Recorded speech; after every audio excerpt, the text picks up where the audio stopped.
就在我偷看便利店男生第7天的晚上，我被他拽进了巷子里。他将我推到墙上，一只手撑在我的耳边，一只手上还夹着抽了半支的烟。他吸了一口，将烟尽数吐在我脸上，我被呛得直咳嗽。他轻笑一声，声音低哑，打算看我到什么时候。看到这的人，愿你今后万事胜意，世间好运伴随于你。章鱼豆沙包提醒您，正文开始了哦。我们公司楼下有一家便利店，每天这里的顾客络绎不绝。无他，只因这家店里有一个足以和当下娱乐圈小鲜肉媲美的店员。很多上班族上班摸鱼来这里偷看他，我也是其中之一。不过我的目的不一样，我是一个新人模特星探。第一眼见到他的时候，我的职业 DNA 就动了。宽肩窄腰大长腿，目测身高有185，眼睑下一克制，很有记忆点。他淡漠的眼神仿佛将人拒之千里之外，却又有着致命的吸引力。我暗自发誓一定要签到他。这是我暗中观察他的第7天，我兴奋地思考了很多话术，甚至为了能顺利签下他做了一个 PPT， 反复看了几遍，可行就不信拿不下他。我早就摸清了他的上班时间，今天他是晚班，我故意等到他上班的时间才走出公司楼，在便利店门口东张西望了好久都没看到他的身影。难道今天没上班？正想着，巷子里伸出一只手将我快速地拉了进去，惊呼一声，我还没反应过来怎么回事，就被人推到了墙上。我抬头看去，是他玩味的眼神在我脸上来回打量，我害怕了，这可是很少有人经过又乌漆嘛黑的小巷子啊。他要是做点什么，我连求救的机会都没有。你干嘛？我壮着胆子问。他一只手撑在我的耳边，一只手上还夹着抽了半支的烟。他慢条斯理地吸了一口，将烟尽数吐在我脸上，我被呛得直咳嗽。他轻笑一声，声音低哑，这话应该我问你吧？打算看我到什么时候？没想到我一直以来小心翼翼的偷窥，竟都被当事人看在了眼里。我有点心虚，但又一想，为了签下他，为了 KPI 应该勇一点，所以我回想了一下下午做的 PPT 上的话术，背了出来。怕他以为我是骗子，我还给他看了我们公司的名片。他挺直身，稍微拉开了一点我和他之间的距离。我看着他吸了一口烟，将烟蒂扔在脚下，又碾灭残留的火星，抱胸看着我说重点。我的思路一下子被他打断，愣了一下，看着他黑得发亮的眸子说，我想亲你。他笑得很放肆，你还真是我见过的最直接的女生啊。后知后觉自己说了什么，我连忙摆手，不是，我是说剩余的话没能说出口，因为他的吻结实地压在了我的唇上。他并没有做过多的停留，只是碰了一下就离开了，甚至都没能细细品味他呼吸间的烟草味，但唇上的触感却久久未能褪去。好软啊，像果冻一样。想到果冻，我忍不住咽了一口口水。他或许是发现了我的动作，摸摸我的头，眼睛里满是笑意。喂，做人可不能太贪心啊！干，又被误会了。我甩开他摸我头的手，暂时忘掉那个乌龙吻。我想签你做模特。他似是对听到的话不太满意，皱起了眉头。做模特？我大力地点点头。对。他又恢复了那副慵懒的姿态。不好意思，不感兴趣。你看你形象气质这么好，当模特一定会火的，而且我们公司的福利很好的。如果我说我还是不想呢？既然利诱这条路走不通，那就只能……我苦着一张脸，我刚入职，如果完成不了 KPI 就要被辞退了，你就当帮帮我。他笑了，这跟我有什么关系？这人真是难搞。我急了，你刚才亲了我，就得帮我完成 KPI。他一副恍然大悟的样子。哦，所以你是在潜规则我了？不过一个吻就想收买我，我已经被他绕晕了，完全忘记了明明是他亲的我。他双手插兜对我说，不早了，赶紧回家吧。说完转身就往巷口走。喂，你叫什么名字？他慵懒的声线再次传入耳朵，上原野。我叫安冉，时光荏苒的冉。那天没能说服上原野，我很不甘心。接下来好几天都去便利店蹲点，他同事都以为我是他死缠烂打的追求者了。上原野却也不解释，只是用他一贯玩笑不恭的语气开玩笑说，让他再追。这天照就在便利店守着上原野，一个男生走了进来，他身高不输上原野，气质很干净，穿着一件白 T 恤，就像是大学校园里的学弟，笑起来脸上还有2个酒窝，很阳光，是和上原野完全不一个类型的帅哥。我两眼放光，立刻冲到男生面前，问他要不要来我们公司当模特。男生一开始还有点羞涩，后来越聊越投机，火速加了微信。我给他备注林星泽00185，我看看在收银台，不知道在忙些什么的上原野。看吧，你不签，自然有人签。拿了罐旺仔牛奶往收银台一放，等着结账。上原野神情平淡，熟练的扫码收钱。看他反应平平，我也觉得无趣，拿了东西就走了。不过想到林星泽，还是忍不住高兴的乐出声。打开旺仔牛仔，一边喝一边哼着歌。突然一股力道将我拉进巷子，旺仔撒了一手，黏糊糊的，空气中飘散了一股甜甜的奶香。我生气的看着眼前的人，你干嘛？这人是不在巷子里不会说话吗？上原野看起来好像很生气，不明白他在气什么，也不想明白。推开挡在面前的他，想要离开，只是刚迈了一步就被他拽了回来。他深吸一口气，表情放松下来，语气似嘲讽又似控诉。安冉，缠了我这么多天说要签我，转头就换目标了，你可真够可以的呀。被他刺激到了，这世界上帅哥千万，实在不行咱就换，你看不上我，我也不是非你不可。要不是之前为了签下他，我才不会跟他低三下气说那么多好话呢。他偏头一笑，好，没事的话我走了。往外走的时候，我在心里默念54321，果然就听到上原野说把他删了，签我。我露出胜利的笑容，搞定了。转过身时将笑容收敛，为难地说，可是我都快跟人家谈好了，怎么能出尔反尔呢？快谈好，那不是还没谈好吗？把他删了。哎呀，那好吧。然后成功加到了他的微信，备注上原野，傲娇男。第二天带他去公司的时候，同事们惊讶的下巴都要掉下来了。我笑意盈盈的带着上原野和同事们打招呼，颇有一种介绍自家爱宠的感觉。上原野跟在我身后，一脸的不耐烦，但我并不在意。推开经纪人王姐的办公室，王姐看到跟在我身后的上原野时，脸上露出了和外面的同事同样惊讶的表情。我心想，上原野魅力不小嘛，连少男无数的王姐都看呆了。王姐愣了几秒，反应过来后，笑得像朵花一样，来，这边坐。说着，还亲自给上原野倒了杯水。我看着眼前的这一幕，王姐有点太热情了吧。更让我震惊的是，王姐什么都没问，直接让上原野有什么要求尽管提。要知道，我们公司的头部模特都没有这样的待遇。惊讶之余，我心中暗喜，王姐这么喜欢上原野，那我的奖金也有着落了。上原野看了一遍合同，下巴一抬，指指我说：“我要他当我的经纪人。”我连忙摆手，我只是个新人星探，经纪人的业务我不熟，还是让有经验的人带你吧。我入行满打满算还不到1个月，人脉资源都没有，怎么比得上那些入行几年的老油条啊？谁知上原野一听，直接放下合同说：“那这合同也没必要签了。”王姐瞪我一眼，转头笑着对上原野说：“他开玩笑呢，这样吧，以后就让安冉带你，你有什么事情都可以找他，这样可以吧？”上原野这才点点头，慢悠悠地在合同上签了字，字迹是和他本人一样的张扬不羁。事后，王姐用工资友好的提醒我，以后其他事情都不用管，专心带上原野。我能怎么办？只能答应了。这下我和上原野真成了一根绳上的蚂蚱。既然已经签了合同，上原野就要开始进行培训了。上原野，你接下来要培训，估计便利店的工作要辞掉了。好啊，他答应得很爽快。而我也要去上经纪人培训课。公司为了让上原野能专心培训，安排了一辆车专接专送，而司机不是别人，正是我。基于公司对上原野的重视程度，我严重怀疑他是不是被我们公司老板潜规则了。当然，我可没有问出口，还是要给别人留个面子的。第二天一早，我准时出现在上原野家门口，等了大概5分钟，还没有人来开门。不会还没醒吧？明明昨天已经告诉他8点半出发了，正想给他打个电话的时候，门开了。面前的景象却让我忍不住咽了口口水。原来上原野迟迟没有开门，是因为在洗澡。现在的他下半身只围了一条浴巾，上半身残留的水珠就像是滑滑梯一般从他的腹肌滑落，最后没入了浴巾。我这边看得脸红心跳，上原野却丝毫没有觉得这样有什么不妥，拿着毛巾胡乱揉了2遍头发，说：“进来吧。”我暗自肺腑，这样子就敢把人请到家里来，真是不知人心险恶呀。这还是我第一次来年轻男性的家，比我想象中要干净整洁，空气中还有一股4月年的味道，干净又透彻，闻起来很舒服。坐在沙发上等了一会儿，上原野穿好衣服走了出来，不由自主的又想到了刚才在门口的那一幕，脸也又不自觉的烧了起来。上原野问：“你脸怎么这么红？”我强装镇定：“今天太热了，35摄氏度呢。”上原野语调带笑：“哦，是吗？”我认真地点点头。行了，走吧。上原野在副驾驶上坐定，很自然地拿起了放在面前的早餐吃了起来。哎，这是我的早餐。上原野喝了口豆浆，那我的呢？你的当然是你自己解决了，我是你的经纪人，不是你的保姆。上原野依旧不以为意地说：“哦，这就完了。”我转着方向盘拐了个弯，10块钱。他脸上终于有了表情。安冉，你不是吧？什么是不是的？给钱。他心不甘情不愿地打开微信给我转了钱。我余光一瞥，1000。那个，你转错了吧？以后早餐都给我带一份。原来如此。趁着红灯，我赶紧打开微信领了钱。只听见上原野在一旁嘀咕：“财迷，财迷怎么了？谁不喜欢钱？再者说，我也不是一出生就是财迷。还不是因为从小我爸妈就骗我说家里很穷，我才养成了节俭的习惯。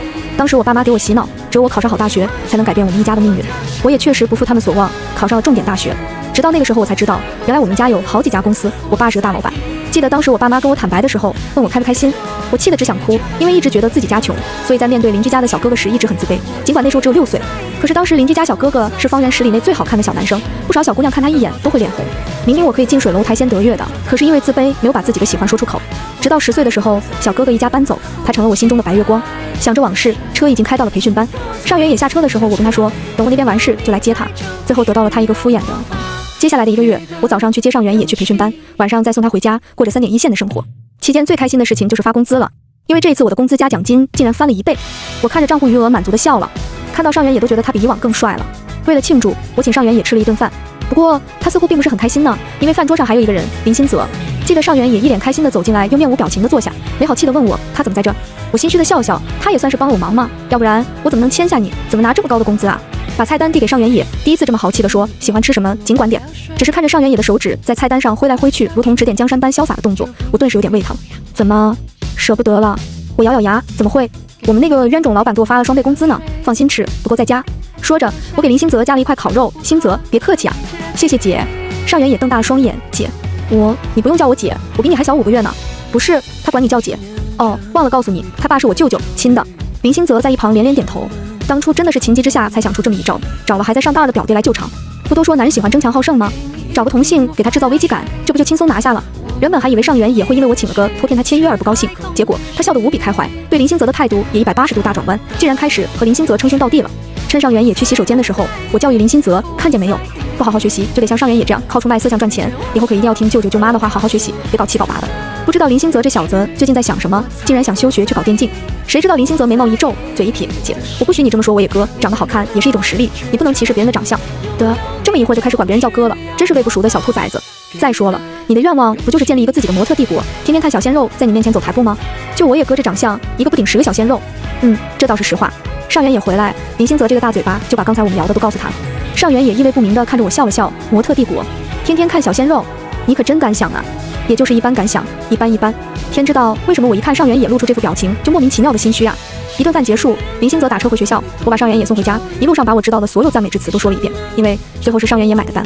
得知上元也去洗手间的时候就已经买了单的那一刻，他在我心目中的形象一下子又高大了许多。上元也吃了一声，说我拍马屁。哼，被拍马屁的人明明就听得很开心嘛，嘴角都快翘到眉毛边上了。果然是个傲娇男。我把上元也放在他家的小区门口，就打算回家，却突然看到了一个意想不到的人，林子木，我的白月光邻居小哥哥。他怎么在这里？好像还和上元也很熟的样子。林子木和我记忆中没有太大的变化，等比例放大的五官，帅得不真实，笑起来比我家阳台上的栀子花还要好看。我看着他向我这边走来，心跳瞬间加速，紧张的手都不知道该往哪放。他弯腰透过车窗，笑着和我打招呼：“好久不见啊，小安然。”他语气轻松自然的，仿佛我们这12年不曾分别。子木哥哥，好久不见。语气中掺杂了一丝不易察觉的颤抖。还没来得及好好寒暄，上元也就拉着林子木走了。林子木回头向我挥挥手，嘴里还喊着安然，改天一起吃。话还没说完，就被上元也捂上嘴拉走了。回家的路上充斥着重逢的喜悦，突然想起来没有留联系方式。我打开上元也的聊天框，你有子木哥哥的联系方式吧？推给我。等了10几分钟都没等到上元也的回复。第二天再见到上元也，他一脸不爽，昨晚没睡好。幸好我早有准备，把咖啡递到他面前。上元也接过，无事献殷勤，非奸即盗。我笑笑说，你可能没看到我给你发的消息，那个我想看到了。上元也，我说你发的消息我看到了。我问，那你为什么不回复我？因为不想给。我就知道上元也不是那么好心的人，白瞎了我的咖啡。我在心里诅咒上元也以后吃方便面没有调料，白奶茶没有吸管，排队永远被人插队。在骂我。我一惊，你怎么知道？不是，我没有。上元也轻挑嘴角，喜欢林子木。心事被人说中，我把自己和林子木的那段时往事给他讲了一遍，晓之以情，想让他助我一臂之力。可谁知道，听完之后的上元也轻飘飘地说了几个字，让我彻底断了念想。林子木有女朋友了。一开始我以为上元也是骗我的，直到他给我看了林子木和一个女生的照片，那个女生很漂亮，一头卷发配上她身上那件红色礼服，明艳又大方。我从不知道，原来林子木喜欢御姐这种类型的女生，对比自己差的实在太多了。上元也看我情绪低落，安慰我道：“你也别难过，总有人喜欢你这款的。”我沮丧地问他：“谁喜欢我这款？”他看着我没有说话，用手捏了捏我的脸，丧什么？今天下班哥请你吃饭。说完就下了车，而我一整天心情都灰蒙蒙的。原本以为上元也说要请我吃饭是到某个餐厅，结果没想到竟然是在他家里。上元也会做饭这件事，属实惊讶到我了。他拉着我到附近的菜市场买菜，卖菜的叔叔阿姨很热情地跟他打招呼。看来上元也经常来买菜。卖虾的阿姨笑着看着我们俩：“小上啊，这是你女朋友吧？长得可真好看啊！”我正想解释我们的关系，上元也先开口了：“那是当然，我眼光还不错吧？”阿姨说：“难得上元也交了女朋友，就送了我们1斤虾。”上元也没客气。回家的路上，我问上元也为什么不解释，他不以为意地说：“解释什么？解释了你还有免费的虾吃。行吧，看在虾的份上就不计较了。”回到家，上元也就一头扎进了厨房，看他切菜的手法确实不像是第一次做菜。本来想帮忙，结果被嫌弃的赶到了客厅，随便打开一个综艺，吃着上元也刚洗好的水果，听着厨房传来洗菜、切菜、炒菜的声音，心里惋惜，好好的一个帅哥，可惜长了张嘴。哦，不对，嘴还是挺软的，就是说出来的话是硬的。忙活了1个多小时，终于开饭了，一桌子的菜色香味俱全，看得我垂涎欲滴，忍不住给他竖了个大拇指，太厉害了，我怎么不知道你这么会做饭？上元也一边盛饭一边说，你不知道的还多着呢。自从上班之后，我的1日3餐基本都是外卖解决，家里的锅从买回来使用次数不下5次，所以吃到上元也做的菜时很满足，也有些想家了。吃饱喝足之后，摸着我鼓起来的肚子，对上元也说，都说要想抓住喜欢人的心，首先要抓住他的胃，你这手艺一定会把你女朋友的心抓得牢牢的。那你呢？我怎么了？合不合你口味？我吃了2碗饭呢，你说合不合我口味？上元也收拾着碗筷对我说，去沙发那边坐吧，饭是他做的，清理工作理应我来做，要不就真成了吃白食的。但上元也根本不给我机会，还嫌弃我说担心把他家的碗给摔了。既然他这么说了，我就心安理得的去一旁休息了。这一休息就休息了2个多小时。我睁开眼的时候，入目是十分陌生的环境，被子上的味道有些熟悉，是上元也身上的味道。哦，对了，我在上元也家，可是我不是在客厅吗？怎么到他卧室来了？我下床走到客厅，客厅灯光昏暗，在阳台上发现了正在抽烟的上元也。少抽点吧，年纪轻轻的别把肺抽坏了。上元也看着我笑了一下，管我呀？切，谁管你了？我这是善意的提醒。看我走过去，他将抽了一半的烟熄灭，丢进了旁边的垃圾桶里。夏夜的风十分凉爽，吹散了刚起床的懒意。看着漫天的星星，惬意极了。你怎么没有叫醒我呀？上元也2手搭在阳台围栏上，微微弯腰，不正经地说，你睡得跟个猪一样，我怎么叫？我怒目瞪着他，你才是猪，吃饱了就睡，不是猪是什么？我做事要打他，手刚举起来就被上元也抓在了手里。他用手圈成圈量了一下我的手腕，怎么这么细？我有些骄傲，那是当然了，为了减肥，我可费了不少心思呢。说着就想把手从他的手中抽出来，结果抽了第一下没抽出来，第二下还是没抽出来。抬眼看向上原野，他的眼神中有我看不懂的情绪。干嘛？还不放开？上原野这才松开手。安然，跟你商量个事呗。什么事？他认真地看着我，你别喜欢林子木了。我本来就没打算继续喜欢林子木啊，他都有女朋友了，我可不想破坏别人的感情。但我还是说，为什么？因为他语气轻松的，就像是在说今天的天气还不错，哥挺喜欢你的，跟我试试呗。我有些震惊，万万没想到上原也会喜欢我，久久未能回神。上原也轻轻弹了一下我的额头，怎么？吓傻了？上原也，你开玩笑的吧？你觉得呢？仔细瞧着上原野的脸，企图找到一丝开玩笑的痕迹，但未果。那个，我该回家了，再见。我慌不择路，此刻唯一想到的就是逃离现场，赶紧回家。上原野笑了笑，好，我送你，别拒绝我，女孩子一个人回家太危险了。那你安全吗？我下意识地问出口。上原野揉了揉我的头，你现在就在我家里，如果我不安全，你以为你现在能站在这里跟我说话？我仔细一想，也是，小脑袋瓜想什么呢？走吧。哦。上原野拿了件外套扔给我，晚上有点凉，穿上。本来不打算穿的，但是刚出单人楼，一股凉风吹来，打了个寒战，还是认命的穿上了。一路上我们谁都没有说话，只是上原也总是时不时的看向我，我只能假装看窗外的风景。每天都见面，看什么看？我在心里嘀咕。好不容易到了家，我迫不及待地解开安全带，正要下车，手腕被上原也抓住。我看向他，干嘛？上原也笑得如以往一般好看。我说的事情，你不要有太大的压力，不要胡思乱想。我点点头。他又说，但也不能一点都不想，我等你答案。一会儿不让想，一会儿又让想的，这人的要求怎么这么多？挣开他的手走了，走出2步远，想了想，还是对他说了句路上注意安全。早上我照旧开车去接上原野，路上上原野一直盯着我看，我被他看得心里发毛。看什么看？不认识了。他轻笑一声，眼睛下面的黑眼圈是因为我昨天的话。我下意识地看了看后视镜里的自己，明明就用粉底遮过了，怎么还这么明显？才不是，你少自恋了。被看穿的我嘴硬地说。上原野笑笑没说话。来到拍摄场地，这是上原野第一次正式拍摄。虽然是群像，但上原野在一众男模中依旧很亮眼。化完妆后，因为要裸上半身，为了增加皮肤光亮的感觉，需要抹油。在入行之前，就总听学化妆的朋友说，他们最喜欢这个环节了，简直就是职业福利。所以这一刻，我无比羡慕化妆师小姐姐。看看这7、8个男模，身材一个赛一个的好，摸上去不知道是什么感觉。就在我沉浸在遐想中的时候，上原也喊了我一声。我走过去问他干嘛，他把一瓶润肤油塞到我手里，语气不容我反驳，帮我涂。我看看站在旁边的化妆师耸耸肩，转头就去给其他模特化妆了。愣着干嘛？快点啊！算了，就把它当成五花肉。我心一横，把润肤油倒在手心抹匀，就要往他身上涂。可是看着那6块腹肌，又不知道该怎么下手了。在上原野眼神的催促下，我颤巍巍地把手放了上去，手感真不错呀！我在心里发出感叹。正当我摸不涂得起劲的时候，我的手突然被带到了上面，别只涂下面，上面也要。然后上原也就带着我的手在他的胸膛上胡作非为了一通，眼睛跟着手的方向来回转。突然手上传来一种别样的触感，原来是我的手擦过了上原野的小红果。我脸蹭一下红了，这还是我第一次碰到男人的。头上传来一声轻笑，脸怎么这么红？哦，一定是因为天太热了，对吧？我听出了他语气中的调侃，也不知道哪里来的勇气，拧了一把他的胸就跑了。隐约间听到他吃痛的嘶了一声。直到拍摄结束，我没有再出现在上原野面前一次，但下班的时候还是要面对他的。真是躲得过初一，躲不过15。再见到上原野，他应该是刚洗过澡，头发还有些湿。看着他一步一步向车子这边走来，我开始莫名的紧张，心脏砰砰跳个不停。等他在副驾驶坐稳，我手心已经出了一层汗，在心里暗骂自己没出息，怎么一看见他就像是兔子见了狼。不行，我是经纪人，我应该领导他，我要支棱起来。我用老成的语气问他，今天拍摄感觉怎么样？他懒洋洋地窝在座位上，还不错。除了什么？我好奇地问他。他慢悠悠地吐出一句话，我的老脸再次红了起来。他说，除了胸有点疼。我脑海中自动浮现了那2颗小红果，手掌心仿佛还残留着触感，我心下一惊，用力地甩了甩手。上原野，怎么了？我心虚地回答，没什么，出发了。上原野第一次拍摄效果很不错，在那之后有不少品牌找到他，我和他也开始忙得飞起。至于他向我表白的事，我们都没有再提起。我以为他忘记了。这天，上原也有一个轻奢品牌的双人拍摄，另一位是娱乐圈小有名气的女明星甜甜，虽然不是很红，但是她的绯闻可不少。据说跟她合作过的男明星没有一个能逃过她的手掌心。我看着正在准备拍摄的上原野，几次欲言又止，有什么就说啊，没想到被他发现了。那个你拍摄的时候注意一下。注意什么？这要我怎么说？难道要说注意不要被女明星揩油？可是拍摄过程中亲密动作是无可避免的。看看一脸无所谓的上原野，再看看不远处时不时看向这边的女明星，我咬咬牙，在上原野耳边提醒道，拍摄的时候不要和他靠得太近。他笑了一下，看着我的眼睛说，你是以什么身份对我说这句话？还能是什么身份？当然是何以经纪人的身份。他神情淡淡，只答了一句知道了。可是拍摄的时候2个人的互动依旧很亲密，就像是真情侣一样。拍摄间隙，我看到甜甜拿着手机站在上原野面前，应该是要联系方式。我以为上原也不会给的，结果他竟然满脸笑容的将手机递了出去，真肤浅。小声嘀咕了一句，本着眼不见为净的原则到摄影棚外面等着。这一天看上原也真是哪都不顺眼。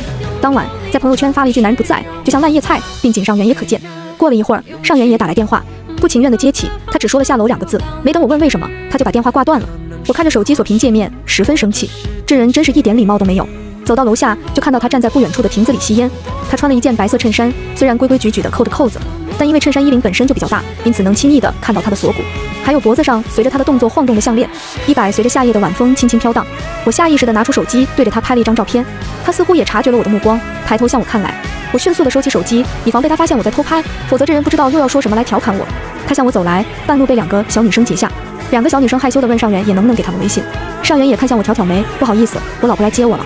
2个小女生顺着他的目光看向我，我这个挡箭牌只能配合地露出端庄不失礼貌的微笑。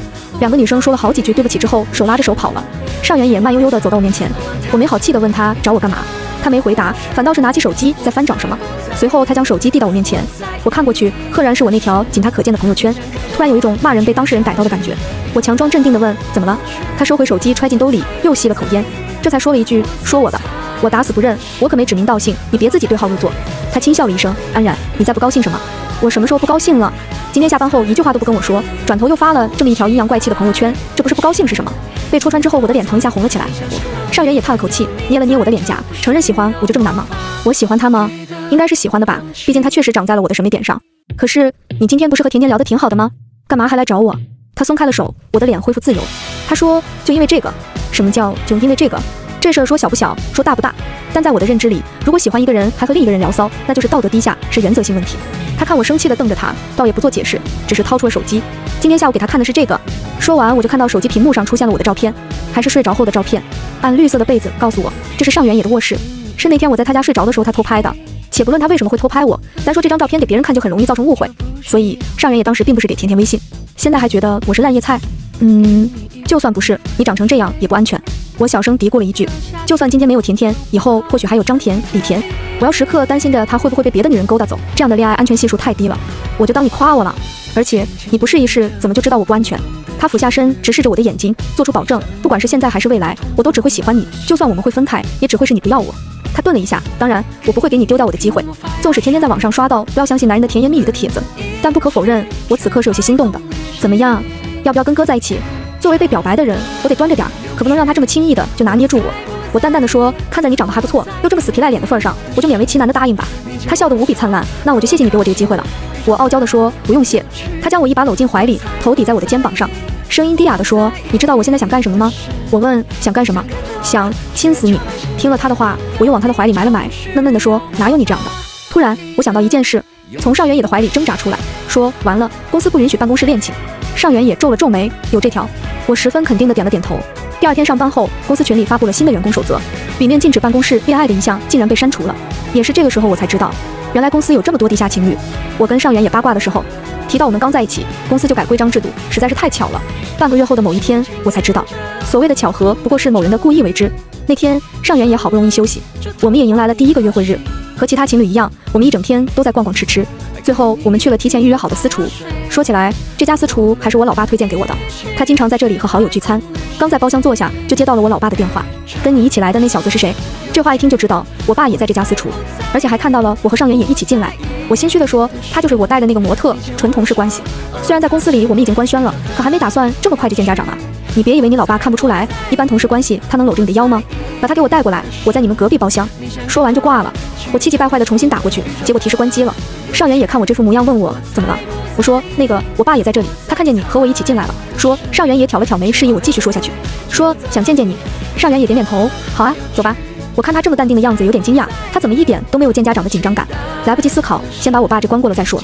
我带着上原野来到隔壁包厢，果然看到了我爸，还有一位气质十分儒雅的叔叔。我小声地喊了声爸，话音刚落，从我旁边传来一道声音，也喊了句爸。我爸一脸震惊地看着上原野，估计是没见过这么上赶着叫爸的人吧。我心想，上原野这也太上道了吧，第一次见面就直接改称呼了。我用手肘戳戳上原野，想告诉他叫早了，结果他搂过我的肩膀，给我介绍那位气质非凡的叔叔，说这是我爸。这下不只是我爸，连我也惊呆了。爸，这是我女朋友安然。转头又向我爸问好，叔叔好。我还没从震惊中回神，还是我爸提醒了我，冉冉还不叫人。我连忙对着尚叔叔鞠了个躬，脱口而出一句爸爸好。看着尚叔叔意味深长的笑，以及我爸五颜六色的脸，我还没意识到自己说了什么。上原也笑了，爸还不快给改口费。我这才发现自己因为一时紧张直接喊了爸。我我连忙向尚叔叔道歉，尚叔叔不好意思。尚叔叔安慰我道，没事没事，快坐。于是原本属于我和尚原野的2人约会，变成了现在的见家长聚餐。我全程如坐针毡，小口小口地吃着面前的鸡蛋烧，这是我最喜欢吃的一道菜，可现在吃起来却味同嚼蜡。反观尚原野倒是挺自在的，还不忘给我夹菜，都不用抬头就能想象到我老爸现在是一副什么表情。我爸把筷子一放，对尚叔叔说，老尚啊，你这2个儿子是真不错呀，都一表人才，平时只见过你家老大，可很少见到老二啊。尚叔叔也停了筷，原野呀，被我跟他妈宠坏了。这孩子从小就主意大，向来随心所欲，他不愿意掺和我们生意上的事，我们也不怎么管他。也不知道怎么回事，前段时间突然转性，说要去他哥公司当模特，我们还以为他说着玩，没想到还真去了。今天的惊讶已经不够我吃了，所以我老板是尚原野他哥。那也就是说，我们公司突然改规章制度，不是老板良心发现，而是某人以权谋私。我看着尚原野，希望他给我一个解释。谁知道尚原野根本不理会我，给我盛了碗汤，这汤不错，冉冉试试。一顿饭就在我爸和尚原野他爸的聊天中，以及我被尚原野不断投喂中结束了。原本我爸想让我一起回家，不过我还有一肚子的疑问，等着问尚原野就拒绝了。于是店门口就出现了这样一幕：尚原野牵着我的手，跟2位家长道别。我爸一副女大不中留的模样，而尚爸爸则是一脸欣慰地看着我俩，差别属实是有点大。回到家，我坐在沙发上看着面前的人，尚原野，你就没有什么想解释的？他啧了一声，你想听什么？什么叫我想听什么？我想听什么，他还能不知道？我双手抱胸，装作生气的样子，我劝你坦白从宽。想知道？他挑眉问道。我重重地点点头。他弯腰在我耳边轻声说，先让我亲一口。你控诉他的话还没能说出口，就被他一口吞没。这个吻太过于激烈，以至于让我有种窒息的感觉。直到尚原野撤离，我终于能呼吸一口新鲜空气。在我大口大口呼吸的时候，尚原野笑着捏了一下我的脸颊，真可爱。是我的错觉吗？我怎么感觉他像是把我当宠物一样？等到我呼吸平稳，我问他，亲也亲了，现在可以说了吧？他将我搂在怀里，慢慢说起了他的故事。原来在便利店并不是我们第一次见面，确切的说，不是他第一次见到我。那时他哥把他叫去公司，说让他来公司帮忙，而我去公司面试。据他所说，当时第一眼就觉得这女孩挺可爱的，所以本来打算拒绝他哥的尚原野改口答应了，条件是他要当模特，还必须是由我去牵他。如此一来，我就明白为什么王姐对他这么客气了。所以你这算是早就对我图谋不轨了吗？尚原野挑眉反问我，你说呢？说着就顺势压了下来，看着他靠得越来越近，我把脸一歪，他的吻落在我的脸颊上。我小声地说，很晚了，我该回去了。他皱了皱眉，有点难。我纳闷，怎么话还没说完，就感觉到有什么硬硬的东西戳到了小腹，略一想就知道那是什么东西了。他看我似乎明白了，笑得像求偶的花孔雀，帮帮忙吧，女朋友。这我能说不吗？最可恶的是，这人还问我想在沙发上还是去卧室。救命！担心从他嘴里再听到什么不想听的，赶紧捂住了他的嘴。结果不知道怎么回事，他好像更兴奋了。既然你不喜欢说，那就做吧。说完，一把把我扛起来，向卧室走去。我知道今晚我完了。